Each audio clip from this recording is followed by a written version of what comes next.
ఉంటే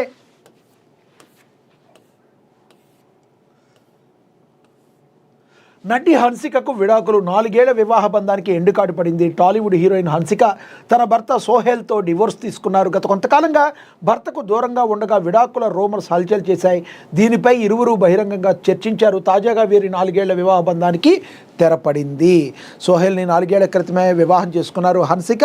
మరి విడాకులు తీసుకోవడం వివాహ బంధానికి అయితే తెరపడింది. ఏది ఏమైనప్పటికీ కూడా హన్సిక ఒకనొక టైంలో జస్ట్ 15 ఏళ్ల వయసులోనే తెలుగు ఇండస్ట్రీలో మరి ఆవిడ ఒక హీరోయిన్గా ఒక వెలిగారు. పూరి జగన్నాథ్ డైరెక్షన్లో వచ్చిన దేశముద్రు సినిమాతో టాలీవుడ్లో ఎంట్రీ ఇచ్చిన హన్సిక ఆ తర్వాత పెద్ద హీరోలతో కూడా మరి మంచి విజయాలు అందుకుని చాలా మంచి పేరు తెచ్చుకున్నారు. హన్సిక వివాహ బంధంతో ఒక్కటయ్యారు సోహెల్తో. గత 4 ఏళ్ల క్రితం ఏమైనా ఒకరి మధ్య ఒకరి మనస్పర్ధల కారణంగా మరి వారు ఇరువురు కూడా వివాహ బంధానికి స్వస్తి చెప్పారని కూడా ప్రచురించారు. ఇరువురు పరస్పర అంగీకారంతో విడిపోయినట్లుగా తెలుస్తుంది. హన్సిక తన భర్త నుంచి ఎలాంటి భరణం కోరలేదని తెలుస్తుంది. ఇరువురు మధ్య మనస్పర్ధల కారణంగా విడిపోయినట్లు సమాచారం. ఫ్యామిలీ మెంబర్స్ దంపతుల మధ్య సయోధ్య కుదర్చడానికి చేసిన ప్రయత్నాలు ఫలించలేదు. గత కొద్ది రోజులుగా హన్సిక సోహెల్ ఇద్దరు విడివిడిగా ఉంటున్నట్లుగా తెలుస్తుంది. పెళ్లి ఫోటోలు సైతం హీరోయిన్ డిలీట్ చేయడంతో డివోర్స్ రూమర్లకు మరింత బలం చేకూరింది. దాదాపుగా 4 ఏళ్ల తర్వాత వీరి వివాహ బంధం ముగిసింది. అసలు ఏం జరిగిందంటే హీరోయిన్ హన్సిక తన ప్రియుడు ప్రముఖ బిజినెస్ మ్యాన్ సోహెల్ కుతారియాను డిసెంబర్ 4న 2022 వివాహం చేసుకున్నారు. పెళ్ళైన కొన్నాళ్ళు బాగానే ఉన్నా ఆ తర్వాత ఇరువురు మధ్య మనస్పర్ధలు రావడంతో దూరంగా ఉన్నారు. ఈ క్రమంలో డివోర్స్ రూమర్స్ వచ్చే దీనిపై ఇద్దరు బహిరంగంగా ఎప్పుడు స్పందించలేదు. హన్సిక తన తల్లితో కలిసి ఉండగా సోహెల్ సైతం విడిగా ఉన్నారు. తాజాగా ఫ్యామిలీ కోర్టు వీరికి విడాకులు మంజూరు చేసినట్లుగా సమాచారం. సోహెల్కు ఇది 2వ పెళ్లి. తన చిన్ననాటి స్నేహితురాలు రింకీ బజాబ్ను సోహెల్ మొదట వివాహం చేసుకున్నారు. వీరి పెళ్లికి హన్సిక కూడా హాజరయ్యారు. ఆ తర్వాత కొద్ది రోజులకే రింకీ నుంచి సోహెల్ విడిపోయారు. ఆ తర్వాత హన్సికను 2వ వివాహం చేసుకున్నారు. ఇప్పుడు ఆమెతో కూడా డివోర్స్ అయింది. ఈ విషయం తెలిసిన అభిమానులు షాక్ అవుతున్నారు. ఏది ఏమైనప్పటికీ సోహెల్కి ఇది 2వ పెళ్ళి. అసలు ఆ మొదటి ఏదైతే మరి ఆ పెళ్ళిదో దానికి హన్సిక కూడా హాజరయ్యారని కూడా మరి తెలుస్తుంది. మరి ఇద్దరూ కలిసి బహిరంగంగానే మరి ఎప్పుడు గతంలో స్పందించలేదు. ఏది ఏమైనప్పటికీ వీరి వివాహ బంధానికి తెరబడింది అని చెప్పి ప్రచురించారు. ఇక మోడీ కొత్త అస్త్రం.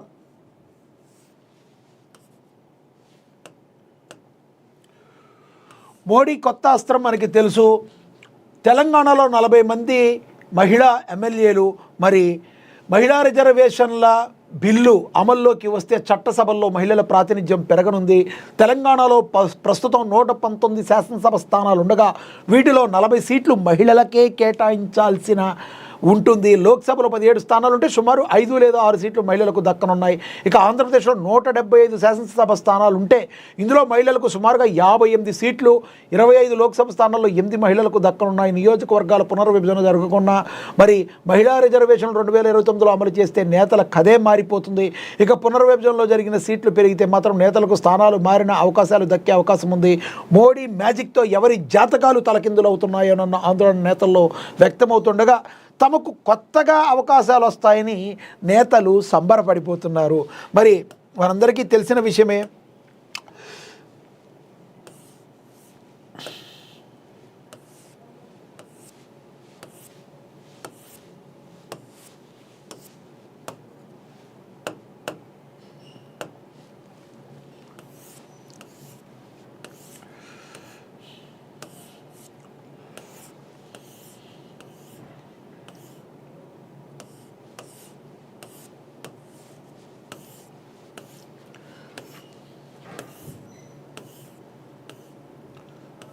అదేవిధంగా చూసుకుంటే గ్యాస్ బుకింగ్ పేరుతో మోసాలు, ఇదే అదునుగా దోపిడీ చేస్తున్న సైబర్ నేరస్తులు అలర్ట్ అంటున్న సిపి సజ్జనారాయణ కూడా చెప్పారు. వంట గ్యాస్ సిలిండర్ల కొరత ఉందన్న ఆందోళన సైబర్ కేటగాళ్లు తమకు అనుకూలంగా మార్చుకుంటున్నారని, గ్యాస్ బుకింగ్ కోసం ఆన్లైన్లో వెతికే అమాయకులే లక్ష్యంగా కొత్త తరహా మోసాలకు తెరదీశారని హైదరాబాద్ సిపి సజ్జనార్ ప్రజలను అలర్ట్ చేశారు. ఇక తక్షణమే సిలిండర్ డెలివరీ చేస్తామంటూ, అదనపు సిలిండర్లు ఇస్తామంటూ సామాజిక మాధ్యమాల్లో నకిలీ ప్రకటనలు ఇస్తూ బురిడీ కొట్టిస్తున్నారని, వాట్సాప్ ఎస్ఎంఎస్ల ద్వారా మరి ఫేక్ వెబ్సైట్ లింకులను పంపిస్తూ ప్రజలను తప్పుదోవ పట్టిస్తున్నారని అప్రమత్తం చేశారు. ముఖ్యంగా ఆన్లైన్లో ముందుగా డబ్బులు చెల్లిస్తే గ్యారంటీగా అత్యవసరంగా గ్యాస్ సరఫరా చేస్తామని నమ్మబలికే సందేశాలు వస్తే అవి ఖచ్చితంగా సైబర్ మోసాలేనని ప్రజలు గ్రహించాలన్నారు. మరి ఇలాంటి ఎటువంటి పరిస్థితుల్లో మరి ఇలాంటివి క్లిక్ చేయొద్దని సూచించారు. సిలిండర్ బుకింగ్ లేదా ఆన్లైన్ చెల్లింపు కోసం గ్యాస్ కంపెనీల అధికారిక వెబ్సైట్లు లేదా అధికృత గ్యాస్ ఏజెన్సీలను మాత్రమే ఆశ్రయించాలన్నారు. ఆకర్షణీయమైన ఆఫర్లు చూసి గుర్తు తెలియని వ్యక్తులు మీ బ్యాంక్ ఖాతా వివరాలు, ఓటీపీ, యూపీఐపిఎన్ వంటి ఎట్టి పరిస్థితుల్లోనూ పంచుకోకూడదని మరి హెచ్చరికలు అయితే జారీ చేశారు. అదేవిధంగా మనకి మరొకటి కూడా చూడొచ్చు, పద్ధతి మారుకోకుంటే కాంగ్రెస్తో కటీఫ్ అని చెప్పి మరి సిపిఐ రాష్ట్ర కార్యదర్శి కోనంనేని సాంబశివరావు తెలిపారు. కాంగ్రెస్ పార్టీతో పొత్తు ధర్మాన్ని పాటించడం లేదు, కాంగ్రెస్ పార్టీ పొత్తు ధర్మాన్ని పాటించడం లేదు, కమ్యూనిస్టులు ఎక్కడ ఉన్నారని ఎగతాళి చేస్తున్నారు. కమ్యూనిస్టుల ఈ సత్తా ఏంటో కొత్తగూడెంలో చూపించాం, పద్ధతి మార్చుకోకుంటే పొత్తు రద్దు చేస్తాం, పొత్తు ఉండాలా వద్దా అనేది కాంగ్రెస్ పార్టీ చేతిలో ఉందని సిపిఐ రాష్ట్ర కార్యదర్శి కోనమనేని సాంబశివరావు ఫైర్ అయ్యారు. హైదరాబాద్లోని సిపిఐ రాష్ట్ర కార్యాలయం బగ్ధుం భవన్లో 2 రోజుల పాటు పార్టీ రాష్ట్ర సమితి సమావేశం జరిగింది. జాతీయ కార్యవర్గ సభ్యురాలు పశ్యపద్మ, రాష్ట్ర సహాయక కార్యదర్శులు తక్కెళ్లపల్లి శ్రీనివాసరావు, ఈటీ నరసింహ, కార్యవర్గ సభ్యులు కలనవేల శంకర్ తదితరులు ఈ కార్యక్రమంలో పాల్గొన్నారు. ఎటువంటి పరిస్థితుల్లో మిత్రధర్మాన్ని కాంగ్రెస్ పార్టీ పాటించాలి, లేకపోతే మేమంటే ఏంటో చూపిస్తామని సిపిఐ నేత కోనంనేని సాంబశివరావు చెప్పడం అయితే జరిగింది. ఇక పిఎం ఈ బస్సు స్కీమ్, తెలంగాణకు 151 ఎలక్ట్రిక్ బస్సులు మంజూరు ప్రకటించిన కేంద్ర మంత్రి టోకన్ సాహు. వరంగల్కు 100, నిజామాబాద్కు 51 బస్సుల్ని మరి పంపిణీ చేయనున్నారు. ప్రధానమంత్రి ఈ బస్సు సర్వీస్ పథకం కింద తెలంగాణకు 151 ఎలక్ట్రిక్ బస్సులు మంజూరు చేసినట్లు కేంద్ర గృహ నిర్మాణ, పట్టణ వ్యవహారాల సహాయ మంత్రి టోకన్ సాహు ప్రకటించారు. వరంగల్కు 100 బస్సులు, నిజామాబాద్కు 51 బస్సులు కేటాయించినట్లుగా వెల్లడించారు. ఈ పథకం కింద నిధులు కేటాయింపు రాష్ట్ర స్థాయి స్టీరింగ్ కమిటీ సమర్పించిన ప్రతిపాదనలపై ఆధారపడి ఉంటుంది. ముఖ్యంగా ఎలక్ట్రిక్ బస్సులు నడపడానికి అవసరమైన మౌలిక సదుపాయాల అభివృద్ధికి ఇది ఆధారపడి ఉంటుందని కేంద్ర మంత్రి సాహు స్పష్టం చేశారు. అవసరమైన మౌలిక సదుపాయాల అభివృద్ధికి సంబంధించిన తెలంగాణ ప్రభుత్వం నుండి కేంద్ర ప్రభుత్వానికి ఇంకా ఎటువంటి ప్రతిపాదనలు అందలేదని పేర్కొన్నారు.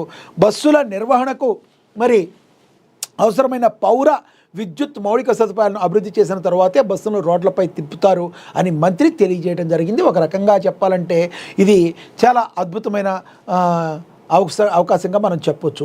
ఈ మహిళలకు చట్టసభలో ఏంటంటే మనం చెప్పుకున్నాం, 33% రిజర్వేషన్లు కల్పించే మహిళా రిజర్వేషన్ చట్టం 2023లో ఆమోదం పొందింది. ఈ బిల్లు సెప్టెంబర్ 20న లోక్సభలో, సెప్టెంబర్ 21న రాజ్యసభలో ఆమోదం పొందగా వెంటనే రాష్ట్రపతి ఆమోదించారని కూడా తెలిపారు.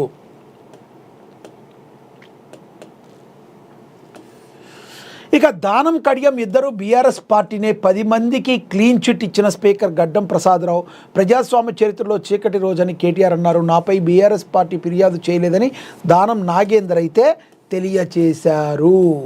మరి ఎమ్మెల్యేల అనర్హత పిటిషన్లకు సంబంధించి స్పీకర్ గడ్డం ప్రసాద్ కుమార్ కీలక తీర్పును వెలువరించారు. శాసనసభ్యులు దానం నాగేందర్, కడియం శ్రీహరిపై అనర్హత పిటిషన్లు ఏవైతే ఉన్నాయో వాటిని డిస్మిస్ చేశారో ఆ ఇద్దరు పార్టీ మారినట్లుగా ఆధారాలు లేవని తీర్పులో పేర్కొన్నారు. ఇదే అంశంపై గురువారం